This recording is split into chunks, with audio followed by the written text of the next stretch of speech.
నా YouTube channel చూస్తున్న మీ అందరికీ స్వాగతం సుస్వాగతం. మంగళవారం రోజు ఆంజనేయ స్వామి యొక్క అత్యంత శక్తివంతమైన మంత్రాన్ని విందాం, పఠిద్దాం. ప్రతి పనిలోనూ ఎదురయ్యే శత్రువులు మరియు భూత ప్రేత పిశాచాలను సమూలంగా నివారించే శక్తి ఆంజనేయ స్వామికి మాత్రమే ఉంటుంది. ఆంజనేయ స్వామిని ఆరాధిస్తే భూత ప్రేత పిశాచ గణాలన్నీ భయభ్రాంతులకు గురవుతాయి. ఆంజనేయ స్వామి యొక్క మంత్రాన్ని విన్నంత మాత్రానే భూత ప్రేత పిశాచ బాధలు, శత్రుబాధలు తొలగిపోతాయి. మీలో ఉండే నకారాత్మక శక్తులన్నీ తొలగిపోతాయి. ఈరోజు ఈ వీడియోలో ఆంజనేయ స్వామి యొక్క అత్యంత శక్తివంతమైన మంత్రాన్ని విందాం, పఠిద్దాం. ఈ మంత్రాన్ని మంగళవారం ఉదయాన్నే స్నానాది కార్యక్రమాలు ముగించుకున్న తర్వాత ఆంజనేయ స్వామి ఆలయానికి వెళ్ళి ఆలయంలో ఆంజనేయ స్వామికి 5 ప్రదక్షిణాలు చేసిన పిమ్మట ఆంజనేయ స్వామికి అరటి పండ్లను నైవేద్యంగా సమర్పించి ఈ మంత్రాన్ని 108 సార్లు ఆలయంలో కూర్చొని పఠిస్తే ఆంజనేయ స్వామి యొక్క దివ్య అనుగ్రహం మీపై ఉండి మీపై ఉన్న నకారాత్మక శక్తులు, శత్రుబాధలు, భూత ప్రేత పిశాచ బాధలన్నీ తొలగించి వేస్తాడు ఆంజనేయ స్వామి. కనుక ఈ మంత్రాన్ని వినండి, పఠించండి. ఆంజనేయ స్వామి యొక్క అనుగ్రహానికి పాత్రుడు. ఈ వీడియో నచ్చితే లైక్ చేయండి, షేర్ చేయండి. మరిన్ని వీడియోలకు నా ఛానల్ని సబ్స్క్రైబ్ చేసుకోండి. మంత్రం: ఓం హం హనుమతే పంచసేనాగ్రమర్దనాయ కపిరాజాయ నమః. ఓం హం హనుమతే పంచసేనాగ్రమర్దనాయ కపిరాజాయ నమః. ఓం హం హనుమతే పంచసేనాగ్రమర్దనాయ కపిరాజాయ నమః. ఓం హం హనుమతే పంచసేనాగ్రమర్దనాయ కపిరాజాయ నమః. ఓం హం హనుమతే పంచసేనాగ్రమర్దనాయ కపిరాజాయ నమః. ఓం హం హనుమతే పంచసేనాగ్రమర్దనాయ కపిరాజాయ నమః.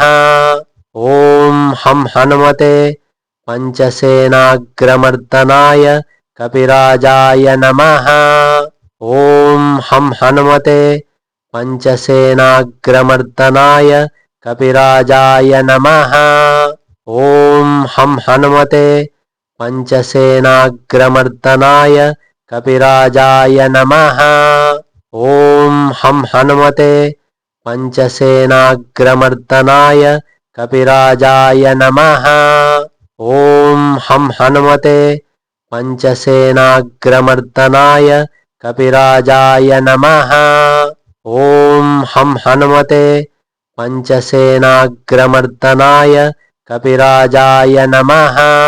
ఓం హం హనుమతే పంచసేనాగ్రమర్దనాయ కపిరాజాయ నమః. ఓం హం హనుమతే పంచసేనాగ్రమర్దనాయ కపిరాజాయ నమః. ఓం హం హనుమతే పంచసేనాగ్రమర్దనాయ కపిరాజాయ నమః. ఓం హం హనుమతే పంచసేనాగ్రమర్దనాయ కపిరాజాయ నమః. ఓం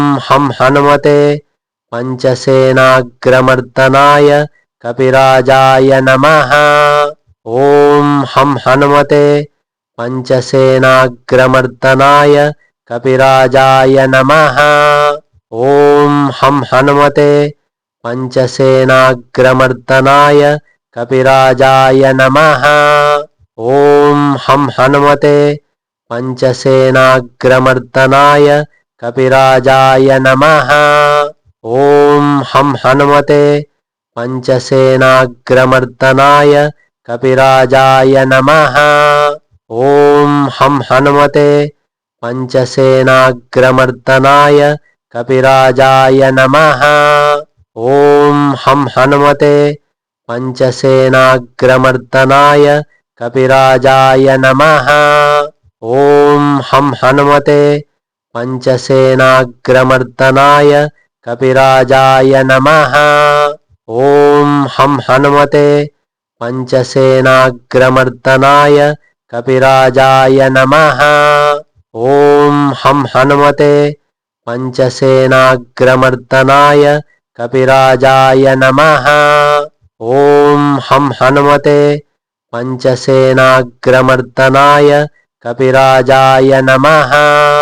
ओम हम हनुमते पंचसेनाग्रमर्दनाय कपिराजाय नमः। ओम हम हनुमते पंचसेनाग्रमर्दनाय कपिराजाय नमः। ओम हम हनुमते पंचसेनाग्रमर्दनाय कपिराजाय नमः। ओम हम हनुमते पंचसेनाग्रमर्दनाय कपिराजाय नमः।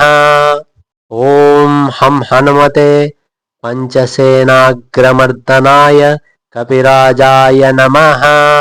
ओम हम हनुमते पंचसेनाग्रमर्दनाय कपिराजाय नमः।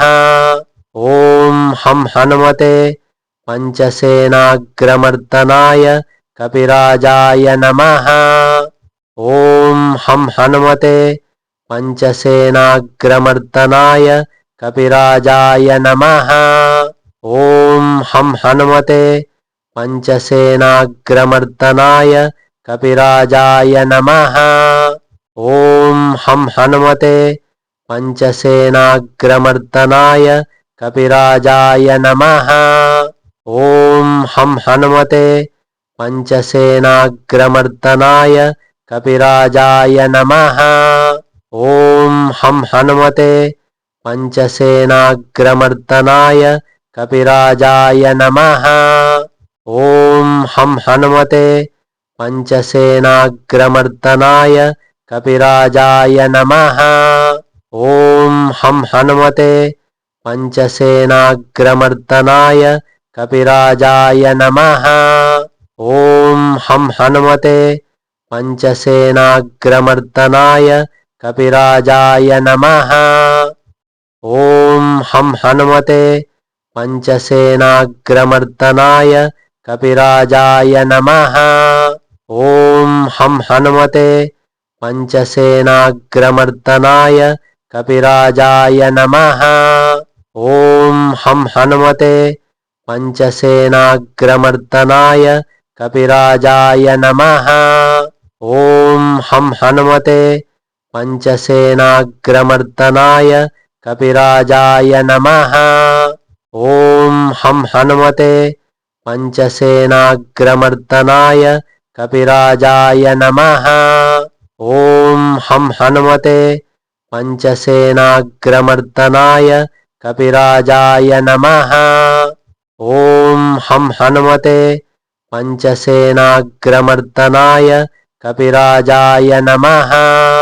ओम हम हनुमते पंचसेनाग्रमर्दनाय कपिराजाय नमः। ओम हम हनुमते पंचसेनाग्रमर्दनाय कपिराजाय नमः। ओम हम हनुमते पंचसेनाग्रमर्दनाय कपिराजाय नमः। ओम हम हनुमते पंचसेनाग्रमर्दनाय कपिराजाय नमः। ओम हम हनुमते पंचसेनाग्रमर्दनाय कपिराजाय नमः।